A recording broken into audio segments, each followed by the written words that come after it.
Welcome to The CFO's Edge, the podcast dedicated to equipping financial leaders with the insights and strategies to thrive in today's complex business landscape. I'm your host, Eric Weiss. Today we're diving into one of the most critical yet often underestimated aspects of an initial public offering: establishing robust internal controls to comply with the Sarbanes-Oxley Act, or SOX. As a CFO leading a company towards an IPO, your proactive approach to SOX compliance isn't just about meeting regulatory requirements. It's about building investor confidence and preventing the dreaded material weakness that can derail your debut. In this episode, we'll equip you with the insights to prepare effectively, identify key risks, tackle tough challenges, and even select the right SOX compliance partner. The journey to an IPO is a marathon, not a sprint. And when it comes to SOX, starting early is not just a recommendation, it's a mandate. This webinar is part of a series of articles and webinars for financial executives. I've been fortunate to work with hundreds of CFOs to help address best practices and controls.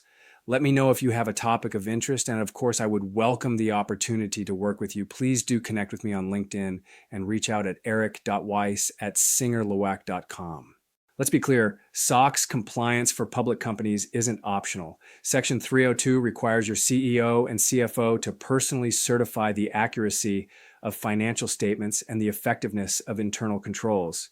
Section 404 mandates management's assessment and external auditor attestation on the effectiveness of those controls. A material weakness, which is a deficiency that could result in a material misstatement of the financial statements, signals a lack of control and can severely damage investor perception, delay your IPO, or even cause your stock price to plummet post-IPO. So when do you start? The answer is 18 to 24 months before your target IPO date. This isn't an exaggeration.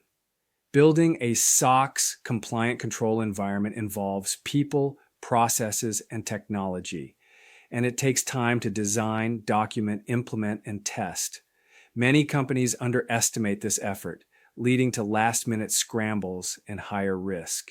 Your goal is to establish a strong control framework, often based on the COSO framework, that can scale with your growth. This means establishing a robust governance structure, including an independent audit committee, documenting all significant business processes impacting financial reporting, identifying risks and designing controls to mitigate them, implementing a whistleblower policy and code of ethics. Think of it as building the foundational plumbing for your financial house before you invite the public in. Top areas of risk for pre-IPO companies. When preparing for SOX, certain areas present higher risk for pre-IPO companies. These are the spots where material weaknesses most commonly emerge. IT general controls. This is a huge one. Many pre-IPO companies have rapidly scaled without mature IT governance. Weaknesses in user access management, who can access what systems, program change management, how software changes are controlled, and logical security can compromise the integrity of financial data across all systems. Your financial data is only as secure as the systems it resides in. Revenue recognition, especially for companies with complex business models, subscriptions, or multiple performance obligations, revenue recognition can be a minefield. Manual processes, lack of clear contract review controls, and inadequate segregation of duties around billing and cash application are common issues. Period-end financial reporting process. The monthly, quarterly close process often relies heavily on manual reconciliations and spreadsheets. Without robust controls around journal entries, reconciliations, consolidation, and comprehensive review, material errors can easily occur and go undetected. Complex accounting areas and estimates. If your business involves complex equity structures, significant estimates, like valuations, accruals for contingent liabilities, or revenue deferrals, or non-routine transactions, the controls around the data, assumptions, and review of these estimates are critical. Segregation of duties. As companies grow, roles often expand, and individuals may accumulate incompatible duties. For example, someone who can both initiate and approve transactions or process and reconcile cash. This creates opportunities for error or fraud. Robust SOD matrices and access reviews are essential. Scaling and decentralization. As you expand, new locations, subsidiaries, or business units can introduce control gaps if not properly integrated into your control framework. Consistency across the organization is key. Proactively addressing these areas will significantly reduce your risk of a material weakness. The most difficult areas to overcome. While identifying risks is one thing, truly overcoming the challenges in SOX preparation is another. These areas often prove to be the toughest: lack of control culture and change management. This isn't just a technical exercise, it requires buy-in from every employee, especially those involved in financial processes. Resistance to new controls, viewing them as bureaucratic hurdles, or a general lack of appreciation for their importance can derail your efforts.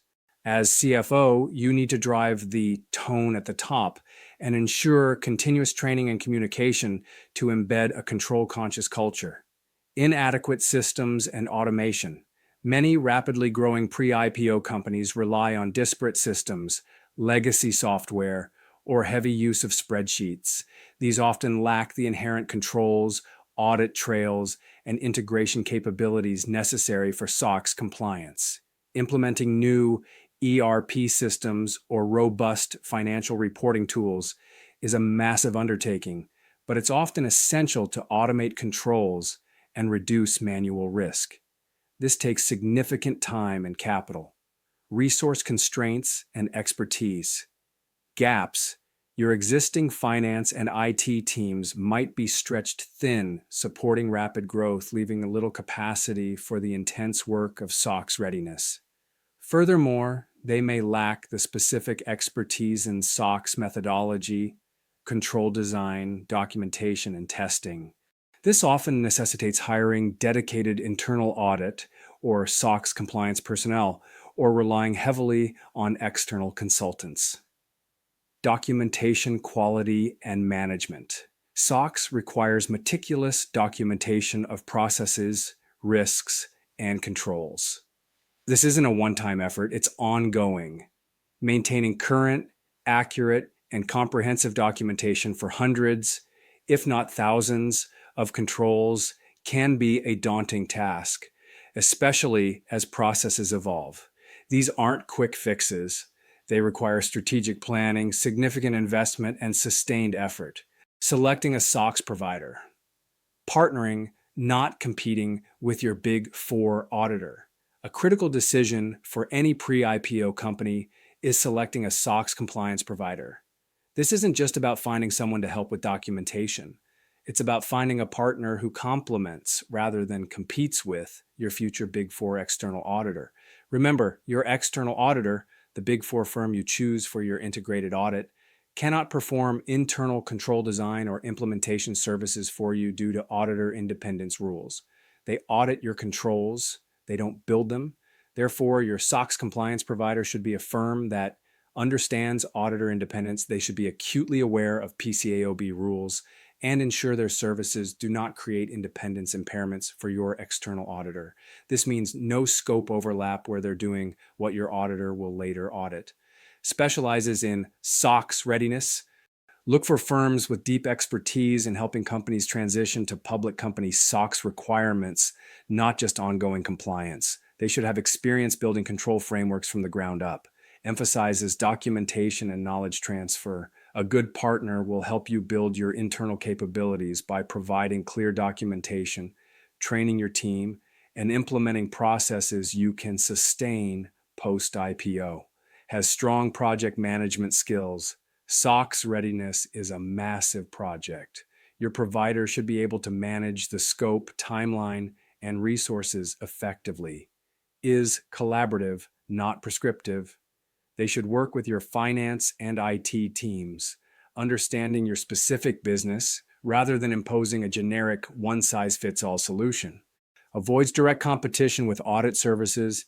Many SOX compliance firms are smaller, specialized consultancies or the advisory arms of regional accounting firms, these often have a clear understanding of how to work alongside a Big Four auditor without stepping on their toes.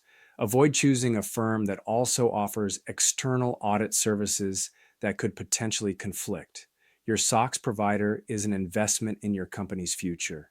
Choose wisely to ensure a smooth, compliant IPO journey and to build the confidence that investors demand. Preparing for an IPO under the weight of SOX compliance can feel overwhelming, but by taking a proactive, strategic approach, focusing on key risk areas, confronting difficult challenges head on, and selecting the right partners, you can transform this regulatory hurdle into a strategic advantage, ensuring your company's debut is marked by strong controls and unwavering investor confidence. If you would like the full article version of this content or have a project to discuss, you can reach me at the email listed here. For more information on our services, please see the link included. That's all for this episode of the CFO's Edge. Thank you for tuning in.